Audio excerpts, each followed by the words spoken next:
एआईएडीएमके ने अपने सभी विधायकों को हाल ही में व्हिप जारी किया। आज शाम एक अहम बैठक होने वाली है चेन्नई में और खबर के अनुसार आज शाम चेन्नई में होने वाली सीएम बैठक में सीएम के नाम का ऐलान हो सकता है। चयन तो हो ही जाएगा। वित्त मंत्री ओ पनीरसेल्वम का नाम सबसे आगे है इस दौड़ में। वो हो सकते हैं अगले मुख्यमंत्री तमिलनाडु के। नए सीएम का आज शाम होने वाली इस अहम बैठक में ऐलान हो सकता है। विधायकों को व्हिप जारी कर दिया गया है। चेन्नई पहुंचने को कहा गया। आप देखिए तस्वीरें आपके सामने हैं। एआईएडीएमके के समर्थक, अम्मा के समर्थक जो हैं यहाँ पर बाकायदा इस फैसले के आने के बाद, और जो इस वक्त के हालात तमिलनाडु के नजर आ रहे हैं बेहद तनावपूर्ण हैं, रो रहे हैं, विलाप रहे हैं, बेहद भावुक हैं और आक्रोशित भी हैं। इस बीच खबरें इस तरह की भी आई थी, जब फैसला कल आने वाला था उससे पहले ही डीएमके के ऑफिस के बाहर भी खूब प्रदर्शन किया था।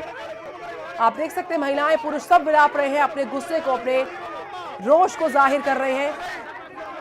अम्मा के समर्थन में भारी तादाद आप समर्थकों की देख पा रहे हैं।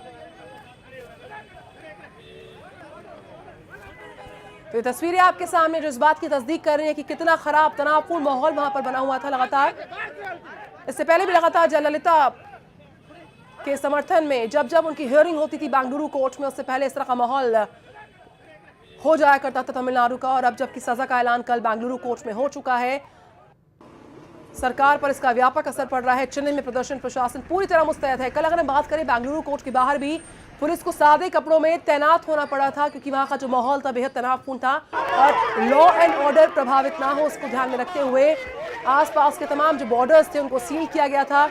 हाई अलर्ट तमिलनाडु बेंगलुरु में जारी किया था। कल दिन भर हमने पथराव की, लाठीचार्ज की कई तस्वीरें देखी। आप देख सकते हैं चेन्नई में प्रदर्शनकारी विलाप रहे हैं, गुस्से में हैं। तमिलनाडु की सीएम जयललिता को सजा होने के बाद कांग्रेस नेता राशिद अल्वी ने क्या कहा, सुनते हैं, फिर लौटते हैं। उन्हें इस्तीफा भी देना पड़ेगा, नया मुख्यमंत्री बनेगा। हाईकोर्ट के दरवाजे उनके लिए खुले हैं।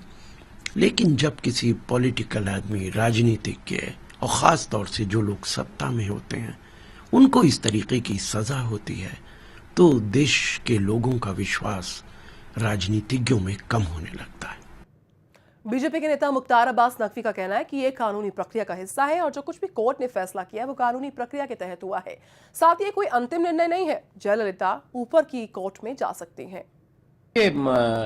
जो कोर्ट का डिसीजन है वो कानूनी प्रक्रिया का हिस्सा है और कानूनी प्रक्रिया के तहत हमें लगता है कि जो भी निर्णय हुआ है वो हुआ है और अभी कोई अंतिम निर्णय नहीं है। हमारा मानना है कि उनके लिए ऑप्शन ओपन है।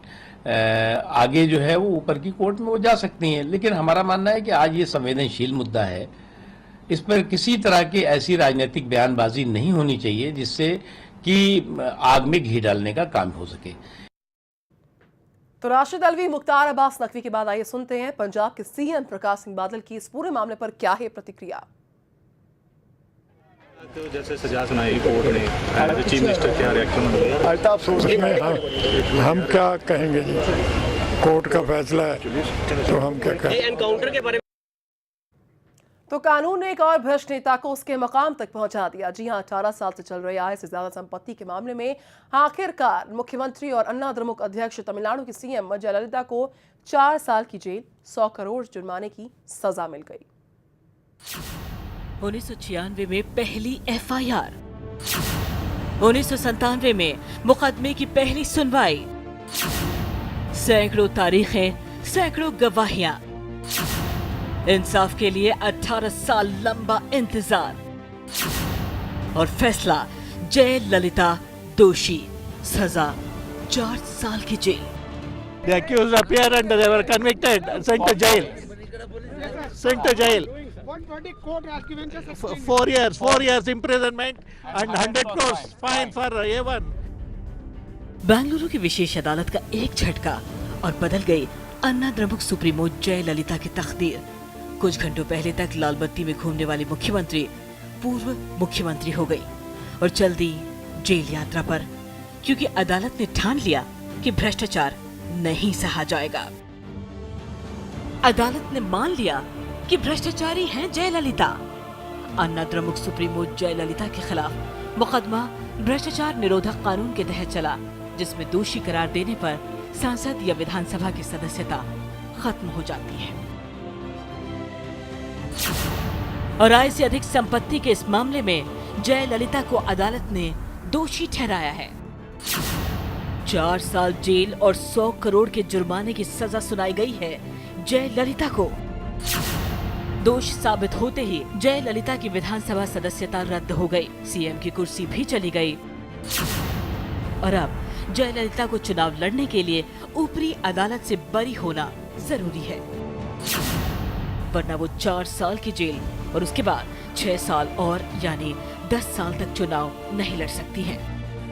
A court has found her guilty may have taken time, but it will generate confidence in the country that we can fight corruption, and we can fight corruption at high places, and that no one is above the law. ये फैसला सुनने के लिए जयललिता खुद अदालत में मौजूद रही। सुबह सुबह ही वो चेन्नई से बेंगलुरु पहुंच गई थी, फिर भी उनका भाग्य नहीं बदला। भाग्य विधाता बने स्पेशल जज ने उनके भाग्य में लिख दी 4 साल की जेल।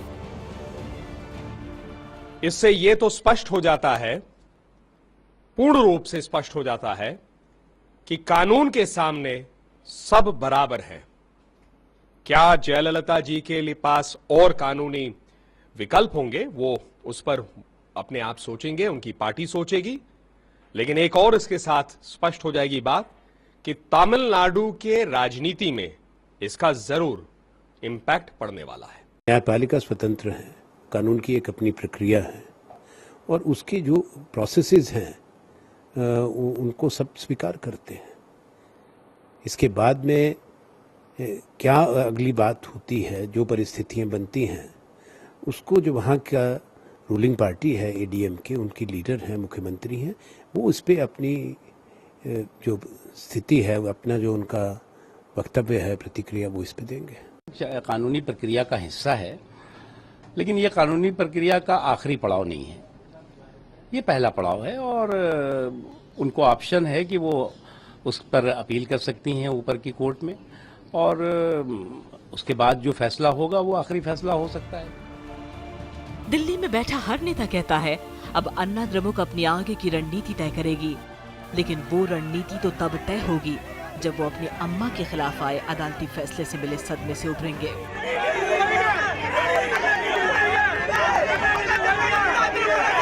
फिलहाल तो इतना जान लीजिए कि ये फैसला नजीर है उन नेताओं के लिए जो जनता के पैसे को, हमारे आपके पैसे को अपनी बपौती समझते हैं। इस तरह की सजा, 4 साल की सजा, 10 साल तक चुनाव नहीं लड़ सकते, 100 करोड़ रुपए का जुर्माना, ये ऐसे उन राजनेताओं के लिए सबक है जो ये समझते हैं कि बिल्कुल तानाशाही प्रवृत्ति से चलते हैं और ये मानते हैं कि वो जो चाहे सो करें। उनके ऊपर कोई बेलगाम जो नेता होते हैं, बेलगाम नेताओं को एक बड़ी कड़ी सजा है। शनिवार सुबह से ही जयललिता समर्थकों ने बेंगलुरु की विशेष अदालत को घेर लिया था। वैसे फैसला क्या आने वाला है ये सब समझ भी रहे थे, इसलिए जयललिता समर्थकों ने यह फैसला रुकवाने की पूरी कोशिश भी की।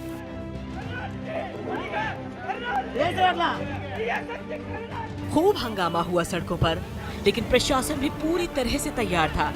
कर्नाटक स्टेट रिजर्व पुलिस, शहर के आर्म रिजर्व और रैपिड एक्शन फोर्स के साथ साथ सैकड़ों सिपाही सादे कपड़े में तैनात थे।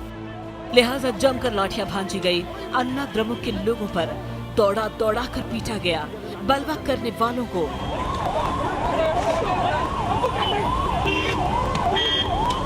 लाठी पड़ी तो सब हंगामा करने वाले शांत हो गए और इस फैसले के आने के बाद निराश भी हो गए। जयललिता को जेल जाने से बचाने के लिए उनके समर्थक सुप्रीम कोर्ट भी गए थे, लेकिन शुक्रवार को सुप्रीम कोर्ट ने इस बारे में दायर जनहित याचिका खारिज कर दी और शनिवार को आ गया जयललिता के खिलाफ 18 साल से चल रहे मुकदमे का फैसला। मुझे लगता है ये फैसले बहुत देर से आते हैं और 18 साल पहले जो जोश पहली एफआईआर कराने वाले लोगों में रहा होगा, वो चाहे ऑफिसर्स रहे हों या लोग रहे हों, वो कम हो जाता है। लेकिन फिर भी आज आया है, देर से आया है, दुरुस्त आया है। और देश में बहुत सारे ऐसे लोग हैं जिनके खिलाफ ये फैसले जितना जल्दी आ जाएं और जितना जल्दी ऐसे लोग बिहाइंड द बार्स हों उतना अच्छा रहेगा। कहा जाता है कि justice delayed is justice denied, यानी देर से मिला इंसाफ नाइंसाफी होता है। इस केस को भी अंतिम पड़ाव तक पहुंचते पहुंचते पूरे 18 साल लग गए।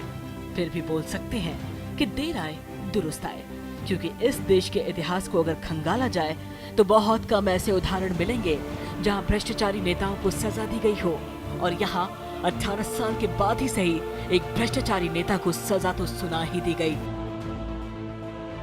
न्यूज़ एक्सप्रेस के लिए ब्यूरो रिपोर्ट।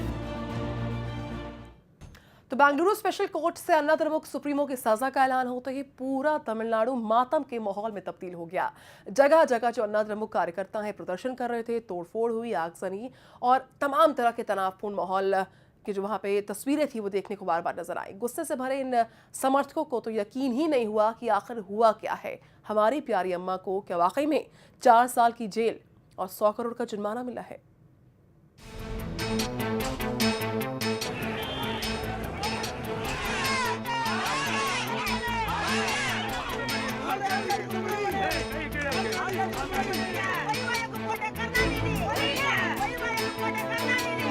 सुलग रहा है तमिलनाडु, धधक रहा है तमिलनाडु, जल रहा है तमिलनाडु, उबल रहा है तमिलनाडु। जयललिता को हुई जेल की सजा ने तमिलनाडु में अन्ना द्रमुक समर्थकों को रुला दिया है, तड़पा दिया है और बिलखा दिया है, आक्रोशित कर दिया है, उन्मादी बना दिया है। गुस्से की 6 तस्वीरें हैं ये। वो गुस्सा जो जयललिता को अम्मा कहने वालों के दिलो दिमाग पर तारी हो गया है। बेंगलुरु अदालत का फैसला आने के बाद गुस्साए अन्ना द्रमुक समर्थकों पर लाठियां चली, उन्हें गिरफ्तार किया गया। चेन्नई में करुणानिधि के घर पत्थरबाजी हुई, करुणानिधि का पुतला फूंका गया, पुतला सुब्रमण्यम स्वामी का भी जला और एक जयललिता समर्थक ने तो खुद को जलाने की कोशिश भी कर डाली। तमिलनाडु में हर जगह जयललिता समर्थक सड़कों पर उतर आए। सबको एक ही शिकायत है, अम्मा के साथ गलत हुआ। सबको एक ही तकलीफ है, अम्मा को जेल की सजा मिली। सबको एक ही गुस्सा है, अम्मा के साथ सियासी साजिश हुई। सब एक ही बात बोलते हैं, हम अम्मा के साथ हैं और मरते दम तक अम्मा के साथ रहेंगे। 24 घंटा उन्होंने काम किया, ये देश ने उसको निर्देश दिया, क्या दिया, सारे जगह पर हमारे जीत गई थी। ये करुणानिधि ने हटा दिया, इसको लोग ने हटा दिया उन्होंने। ये बीजेपी नहीं है, इसको इसका वजह से ये पॉलिटिकल गेम किया। पॉलिटिकल गेम में क्या कर रहा है, ये कुछ नहीं होता है। हम कितना केस देखेंगे, कोई अम्मा जीत के आएगा। अम्मा के साथ हम लोग रहता है, ये दुनिया पूरा रहता है। हम अम्मा के लिए मरने के लिए तैयार है, ये सब गुस्से की साग को भड़काने वाली चिंगारी निकली बेंगलुरु की विशेष अदालत से। जयललिता के खिलाफ फैसला आते ही बेंगलुरु में बवाल मच गया। जयललिता समर्थकों ने खूब हंगामा किया, जिसके बाद पुलिस को भी लाठियां चलानी पड़ी। लेकिन बेंगलुरु में जो हुआ वो तो सिर्फ ट्रेलर था। गुस्से की असल फिल्म तो चेन्नई में देखी गई। द्रमुक सुप्रीमो करुणानिधि के घर पर जमकर पत्थरबाजी हुई, उनका पुतला फूंका गया।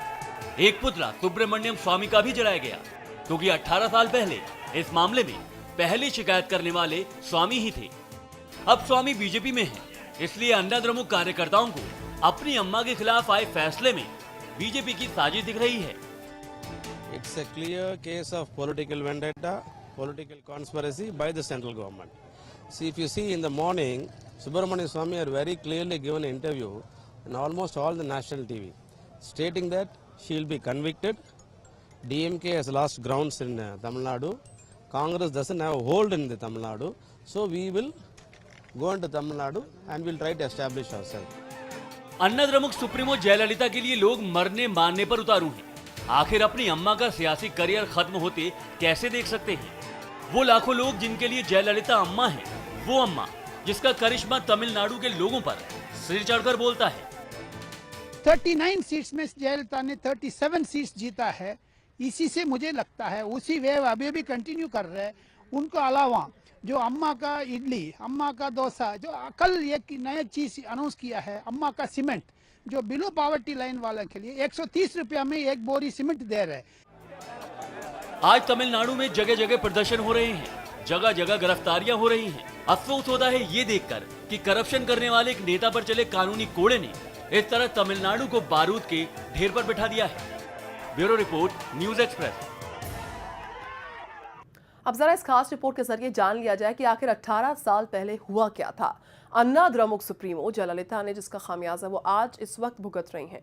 दरअसल बतौर सीएम अपने पहले कार्यकाल में उन्होंने जमा कर ली थी अकूत मिल्कियत, और वो भी तब जबकि वो सरकारी खजाने से हर महीने सिर्फ 1 रुपया बतौर पगार लिया करती थी।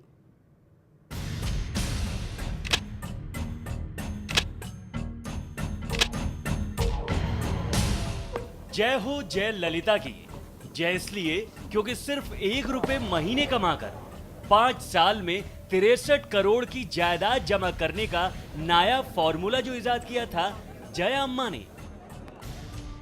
जी हां, सही सुना आपने, 5 साल में 63 करोड़ की जायदाद, वो भी सरकारी खजाने से सिर्फ 1 रुपए महीने की पगार लेकर। साल 1991 में जयललिता जब तमिलनाडु की मुख्यमंत्री बनी थी तो उन्होंने अपनी मिल्कियत 3 करोड़ रुपए की बताई। इस पूरे कार्यकाल में जयललिता ने जबरदस्त दिलदारी दिखाई, सरकारी खजाने से सिर्फ 1 रुपए महीने की पगार लेकर। बावजूद इसके 1996 में जब उनका कार्यकाल खत्म हुआ तो उनकी 3 करोड़ की जायदाद 66.6 करोड़ की हो गई थी। मतलब जयललिता के हाथ या तो लग गया था कानू का खजाना या कुबेर का मंत्र या फिर कोई पारस पत्थर, पर जो भी था जयललिता ने किसी को नहीं बताया। विरोधी पूछते पूछते थक गए कि हे अम्मा जरा हमें भी बता दो, हमें भी सिखा दो वो बेजोड़ राज था जिस पर खाली जेब चलकर खजाने के खजाने भर जाते हैं। पर जयललिता खामोश रही, लिहाजा तब तमिलनाडु में जनता पार्टी चलाने वाले और आज दिल्ली में बीजेपी की जय बोलने वाले स्वामी जी ने जयललिता की कर दी शिकायत। She claimed a salary of 1 rupee per day per year, and ultimately amassed in 5 years 66 crores. How is that possible? जांच एजेंसियों को शिकायत मिली भ्रष्टाचार की, सरकारी खजाने से अपना प्राइवेट खजाना भरने की, तो जांच बैठा दी गई जयललिता के खिलाफ। छापा पड़ गया जी जया अम्मा के मकान पर, और जब जयललिता के कपड़ों, गहनों, जूतों की गिनती हुई तो गिनने वाले गिनते ही चले गए, देखने वाले देखते ही रह गए और लिखने वाले लिखते ही चले गए। 10,500 साड़ियां मिली थी AIADM के प्रमुख के पास से। अब जब इतनी साड़ियां हों तो मैचिंग के लिए 750 जूतों की जोड़ियां भी मिली, और लुक कंप्लीट करने के लिए 91 महंगी से महंगी घड़ियां भी बरामद हुई। ऊपर से 28 किलो सोने के जेवरात और 800, जी हां 800 किलो चांदी भी मिली जयललिता के घर से। इसके अलावा प्रॉपर्टी में मिले चेन्नई और उसके आसपास कई मकान, आराम फरमाने के लिए हैदराबाद में फार्म हाउस, और सुबह सुबह की ताजगी भरी चाय पीने के लिए नीलगिरी में चाय बागान। ये सारा का सारा माल लाद ले गया था तमिलनाडु का सतर्कता और भ्रष्टाचार निरोधक विभाग। किसी ने ये ना सोचा कितनी मेहनत लगी होगी जया जी को, किसी को ये ख्याल ना आया कि कितने जतन से छांट छांट कर खरीदी होंगी उन्होंने ये सारी जायदाद। पर किया क्या जाए, आखिर हिंदुस्तान है ये, कानून का राज चलता है यहाँ। मजाल है कोई भ्रष्टाचार कर ले, आखिर जांच एजेंसियां भी तो कोई चीज हैं। इसलिए जयललिता को भी आरोपी बना दिया गया और उनके करीबियों को भी। आय से अधिक संपत्ति मामले में जयललिता पर केस चला। उनकी करीबी साथी शशिकला जयललिता के गोद लिए और बाद में त्यागे बेटे सुधाकरन के साथ साथ शशिकला की भांजी इलावरसी भी कानून के शिकंजे में आ गए। 18 साल तक रो रो कर चलता रहा अदालतों में मुकदमा। कभी सुनवाई करती चेन्नई की कोर्ट, कभी वकील पहुंच जाते सुप्रीम कोर्ट, और अब 18 साल बाद मामला फाइनल किया बेंगलुरु की स्पेशल कोर्ट में। यह फैसला देकर कि जयललिता ने 5 साल तक ऑफिशियली 1 रुपए महीना कमाकर जो 63 करोड़ रुपए जमा किए वो कानून की निगाह में गुनाह हैं। और इस गुनाह की सजा उनको दी जाएगी। Bureau report, news express. तो ये वो पूरा मामला है जिसकी वजह से आज अन्ना द्रमुक समर्थकों में मातम का माहौल है, क्योंकि जयललिता जेल जा रही हैं। आज द्रमुक समर्थक जो है जश्न मना रहे हैं, दिवाली मना रहे हैं, क्योंकि अम्मा जेल जा रही हैं। और आज ही तमिलनाडु में नए सीएम की तलाश शुरू हो चुकी है, क्योंकि अम्मा जेल जा रही हैं। 18 साल बाद आए एक फैसले से तमिलनाडु की राजनीति पूरे 360 डिग्री के कोण पर घूम गई। किस्मत का खेल देखिए, राज्य में जिस अन्ना द्रमुक की सरकार है वो रो रही है, छाती पीट रही है, और जो द्रमुक सत्ता से बाहर है वो मजे में है, जश्न में डूबी हुई है। ये दो अलग अलग तस्वीरें हैं, दोनों की रंगत अलग अलग है, दोनों में दिख रहे भाव भी अलग अलग हैं, लेकिन दोनों की वजह एक ही है, और वो वजह है जयललिता। आय से अधिक संपत्ति मामले में जयललिता को सजा हो गई है। जाहिर है उनकी मुख्यमंत्री की कुर्सी भी जाती रही। ये सब कुछ सूबे की सत्ताधारी अन्ना द्रमुक के लिए बहुत बड़ा झटका है, और ये सब कुछ मरने की कगार पर खड़ी द्रमुक के लिए किसी संजीवनी बूटी से कम नहीं। जाहिर है जयललिता की जेल यात्रा के दौरान सूबे को नया सीएम चाहिए होगा, और ये सीएम कौन होगा इसको लेकर अटकलों का बाजार गर्मा गया है। चेन्नई के चप्पे चप्पे पर यही चर्चा शुरू हो गई है, कौन संभालेगा जयललिता की सियासी जायदाद। फिलहाल इस रेस में सबसे आगे नाम है ओ पनीरसेल्वम का, क्योंकि 13 साल पहले भी जब जयललिता कानूनी पछड़े में पड़ी थी तो पनीरसेल्वम ही सीएम बनाए गए थे। इस रेस में दौड़ रहा दूसरा नाम है तमिलनाडु की पूर्व मुख्य सचिव शीला बालाकृष्णन का, जबकि सूबे के परिवहन मंत्री वी सेंथिल बालाजी भी सीएम बनाए जा सकते हैं, इस बात का भी अंदेशा है।